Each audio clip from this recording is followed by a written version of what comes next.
Episode 9 sees a long-running battle finally come to an end as Carolyn and Danielle once again go up against each other. The question was, would one of them get banished this time? And if so, who? Like at the end of episode 8, Carolyn continued to be against recruiting Brittany. She didn't seem to be completely against the idea of recruitment, more against the idea of bringing Brittany in. If Danielle's alliance with Brittany wasn't so visible, then maybe things might have been different. If Danielle had leaned into whatever happened between them on Big Brother, and she was looking for revenge while keeping their actual alliance a secret, that plan could have been a play. The problem for Danielle was that she lost Carolyn's trust a while back, and she wasn't going to get that back.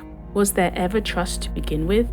Instead of recruitment, murder was agreed, though the choice of victim didn't seem like a foregone conclusion. The edit shows Carolyn often given reasons for not murdering the names mentioned, but not showing why it would be a good idea. If Carolyn is bringing something else to the table, we're not privy to it. The conflict in the turret felt like this was just the introduction to how the main part of the episode was going to play out. Fortunately for Carolyn, in her quest to take out Danielle, Gabby was on the Danielle is a traitor train, and she was not buying the tears. Also mentioning Danielle's defense that if she was a traitor, why would she be getting rid of all of her friends? Dylan thinks that because he's still in the game, he's being kept in by someone he trusts. We know that in his commentary in the previous episode, he mentioned Danielle being a possible traitor. The question was if he was more convinced this was the case. The answer was yes. Dylan was really reassessing things to the point he went to Gabby, the person he's voted for, on 2 occasions. With Carolyn now having 2 people say their suspicions of Danielle, it was looking up for Carolyn in trying to get Danielle banished. It certainly seemed like that was the way it was going, but as we all know, things can change very quickly. Sam was the latest victim, though if you had seen the preview for this episode after last week's episode, they apparently spoiled that piece of information. Sam had started to be shown more around the castle and his thoughts in commentary. Unfortunately for Sam, him speaking up more probably was a reason for why he was murdered. It's so funny the way things have worked out. In episode 1, Danielle in her commentary said she can forgive Brittany but she won't forget. Cut to now and Danielle is feeling guilty that she's been lying to Brittany and she wants to have Brittany as a traitor so they can win together. In the mission, we saw the return of Kate and Parvati, the 3rd time Kate has graced us with her presence in the game. At this point, she should take up residency. There were a couple of interesting comments that both of them made to each other, seeing Dylan in a similar vein to Pete, comments about Tom picking himself, but the most interesting comment was what they jokingly made about Carolyn speaking like a traitor. Oh, how right you both are. They weren't the only one to observe Carolyn and come to that conclusion. When Dylan said he was going to observe during the mission, he really did. His observation now has him thinking that Carolyn might be a traitor due to how she was during the mission. Something that it seems Danielle foresaw when her and Carolyn were picking the answers to the questions.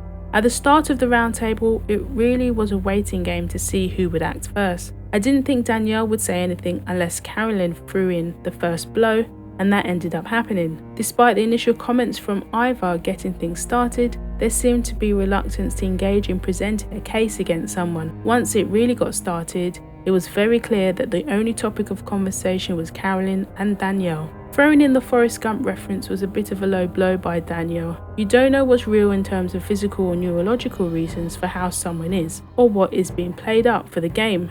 This should have been nailed on for Danielle to be banished, but what was evident was that the mission and the roundtable didn't help Carolyn. The Faithfuls considered Carolyn as a traitor for the first time.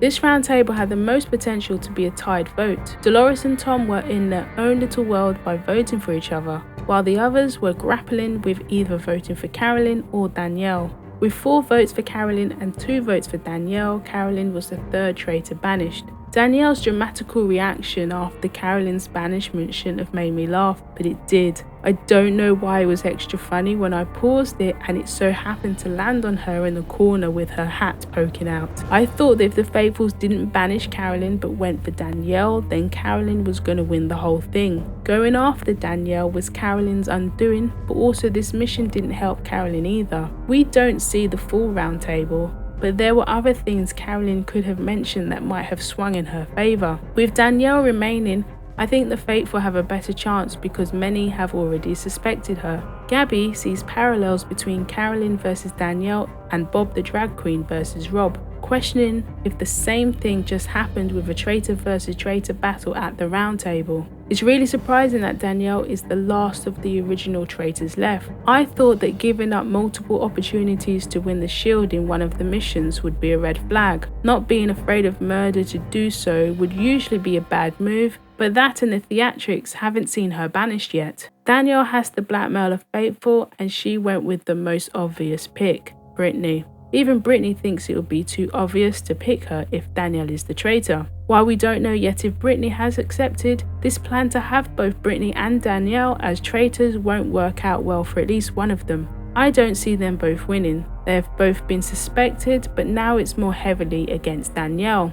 They are the most known alliance, so naturally if one is banished, the Faithfuls will have it in the back of their mind that the other is one too. Alan has hinted towards a new thing being introduced in the next episode, and it's the seer power, something that is slowly being introduced in other versions. A couple have now used it, but I've only seen one of them in action. It essentially gives one player the power to find out the role of another player, a power that can cause chaos, solidify trust, or completely end someone's game. We shall see if Brittany accepts Danielle's ultimatum and who gets the seer power.